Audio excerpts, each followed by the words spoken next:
एकंदरीत व्यापारी एकता मेळावा यावर्षी देवगडमध्ये आयोजित केला आहे आणि या व्यापारी एकता मेळाव्याच्या निमित्तानं या ठिकाणी कशा पद्धतीचं आयोजन करण्यात आलं आहे, आपण या ठिकाणी आज या ठिकाणी जे सभा मंडपाची शुभारंभ केला आहे, आपण काय सांगाल? नमस्कार. सिंधुदुर्ग जिल्हा व्यापारी महासंघाचा 38वा व्यापारी एकता मेळावा यावर्षी आयोजक देवगड तालुका व्यापारी संघ आहे. कार्यक्रम सकाळी 10:30 ते संध्याकाळी 5:30 यावेळी तो पूर्ण होईल. या कार्यक्रमासाठी खास करून रत्नागिरी सिंधुदुर्गचे सन्माननीय खासदार श्री नारायण राणे साहेब आणि सिंधुदुर्ग जिल्ह्याचे पालकमंत्री श्री नितेशजी राणे साहेब हे आवर्जून उपस्थित राहणार आहेत. उद्घाटक म्हणून रवींद्र मानगावे महाराष्ट्र चेंबर ऑफ कॉमर्सचे अध्यक्ष हेही त्या ठिकाणी उपस्थित राहणार आहेत. तसेच Rambhau Bhogale chairman applied innovation technology group तथा चेंबरचे माजी अध्यक्ष हेही या कार्यक्रमासाठी खास उपस्थित राहणार आहेत.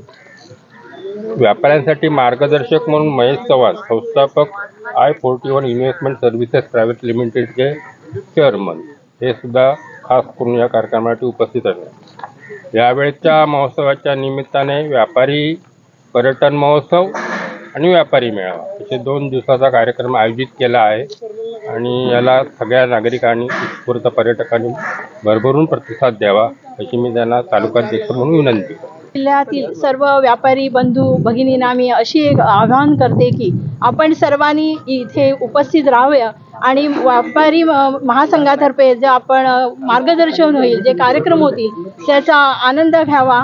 आणि त्याचबरोबर 31 तारीखला संध्याकाळी पण आपल्याकडे एक सांस्कृतिक कार्यक्रम आहे. 1 फेब्रुवारीला फन अँड फूड कार्यक्रम आहे. त्याचबरोबर सुहानी याद्या ऑर्केस्ट्रा आहे, त्याचाही लाभ घ्यावा.